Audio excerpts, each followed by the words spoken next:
time I made that stuff with a chainsaw. Okay, everybody, it's been a while since I made a video, but this is why. Because we were making cages and all this stuff. We're going to show you the first cage, and the first one is Speckles, our Brazilian boa. As you can see, all the tree logs in there, we cut out the center of them. My husband did it with a chainsaw. Well, no Speckles in there. It's probably behind the back one.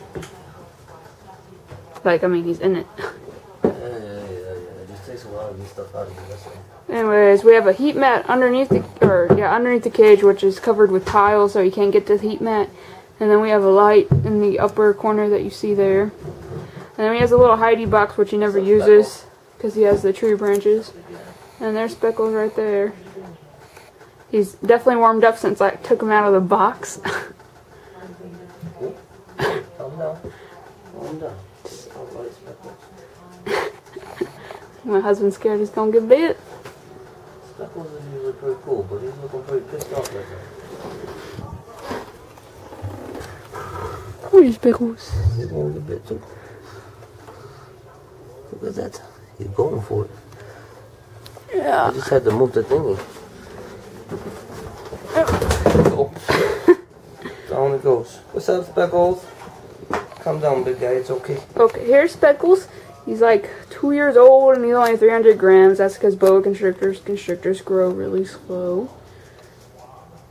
And there's another plant over there, and his water dish is behind there.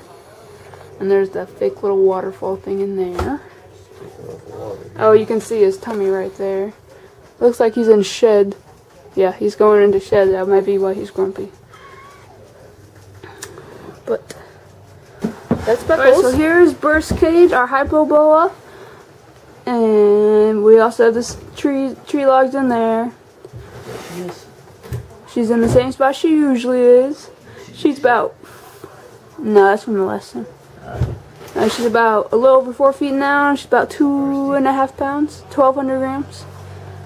She's got a hidey box over there that she never uses. Some plants, some water. That's a long hiss burst. She doesn't strike.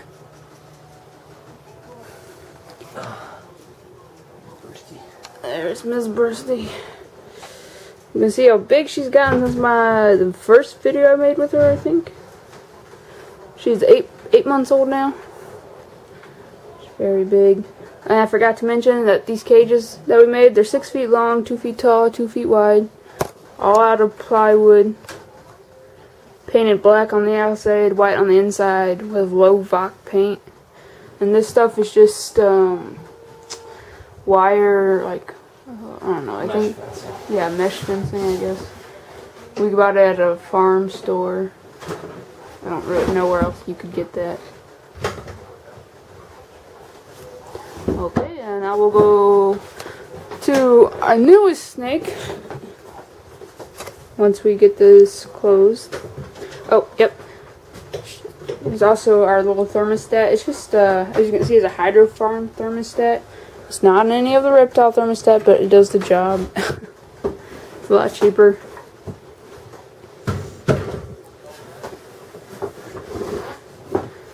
Okay.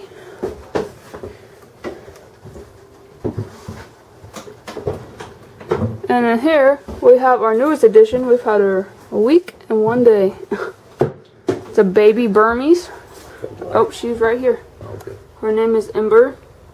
Can't really see her. Grab the light. Test my luck. She's still a little nippy, but that's because she's a baby. She's like 3-4 weeks old. She's only had like 2 meals. My husband's never picked her up out of the cage yet, so this should be kind of interesting. What's up, hon? What's up, honey? Earlier today, she was throwing strikes all over the place. Oh, did you see that? I wouldn't be too worried. Teeth are still small. Yeah, okay. Doesn't mean I want to get bit. Oh. Here, try. You take her out with the little this. The forceps? Yeah. Kill the forceps. Come on, honey. Don't bite me, please.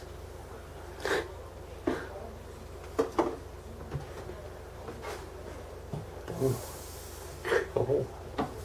Calm down. There we go. She's still itty bitty. Actually, she's longer than our few-month-old ball pythons. She's like 150 grams.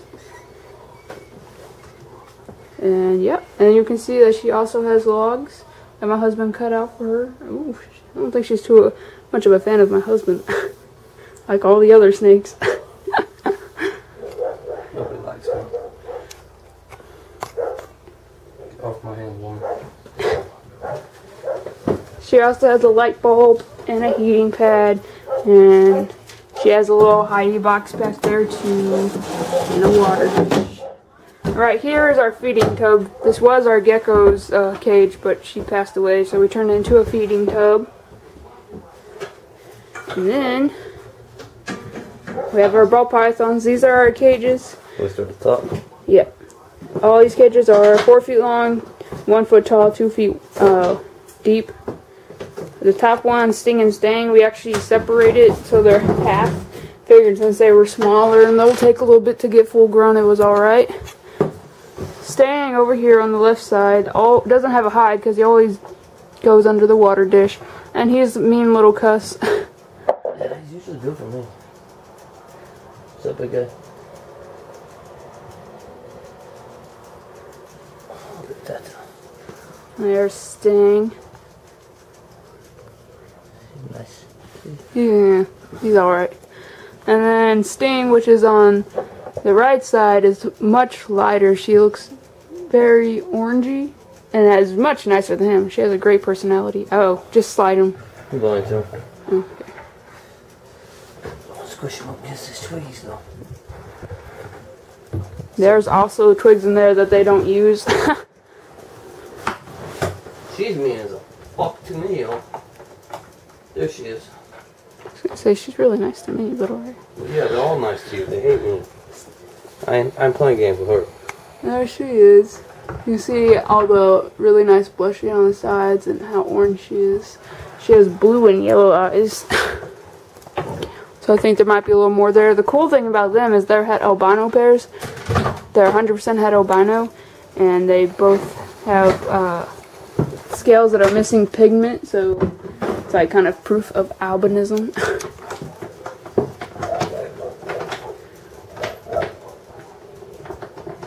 Let's see.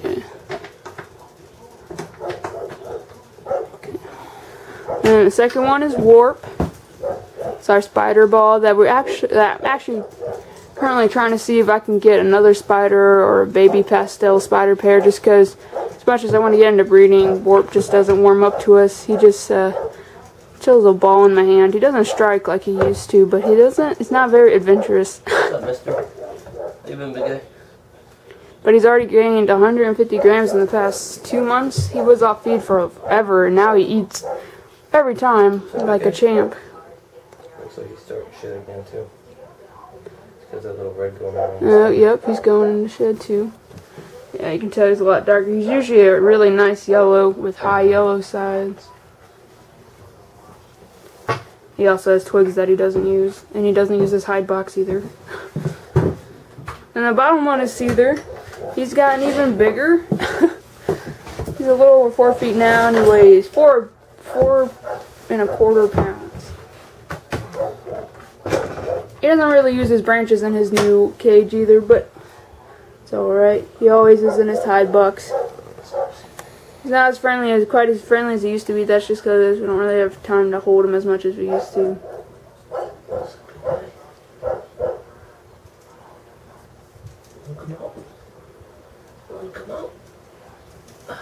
There we go. Oh shit, you're a fatty. Oh man, he's still got a lot of shit up on him. Yeah, he had a little shedding issue last time, so he sprayed some shed away on him. But just you can see how big he is. Holy crap. Let's see. Can you see? Yeah. My hand, he's like half my hand. It's a behemoth. Yeah, he's a big boy.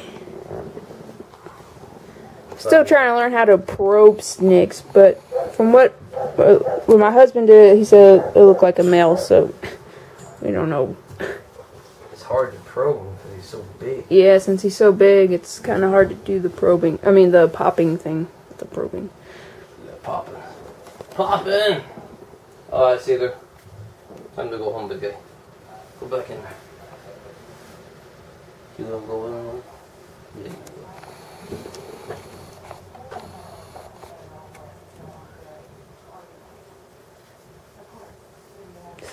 He's a big ball python. I wouldn't be surprised if he gained more weight, but I have to start watching his meals because I feel like he's getting a little overweight. Okay, so that concludes for our snakes.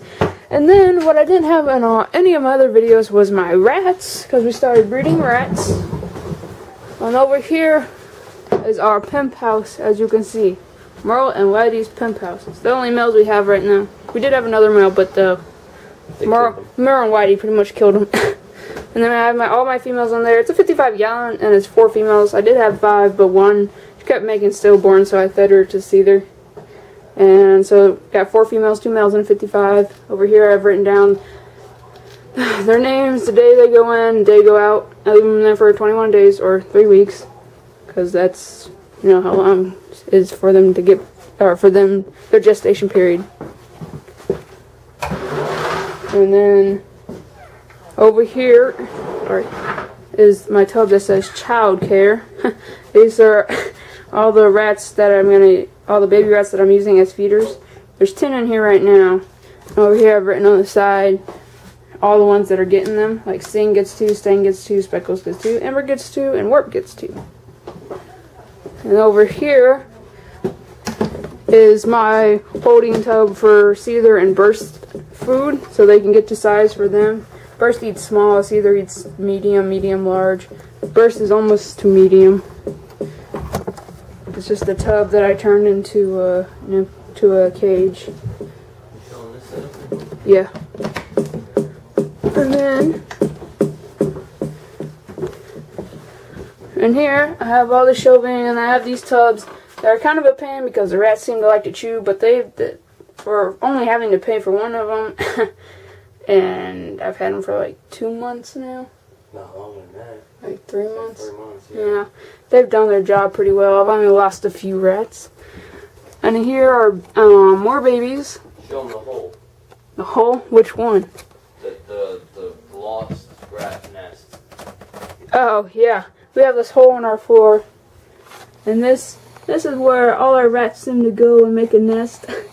I'm always seeing rats actually have a blood fest on top of one of my aquariums from a rat trying to get in the mom, because it was a mom and baby, and the mom was whipping its ass. But here I have 5 babies that I'm growing up to be future breeders, and I just picked the cutest ones. There's like a brown one, which it was our first brown one, and then there's a black one with a white stripe and all that. And down here, a pretty cool house I just set up today, but it's just a feeder for Burst that she hasn't ate yet. That concludes all of our rat and snake theory, and thank you for the help from my husband. Woot woot.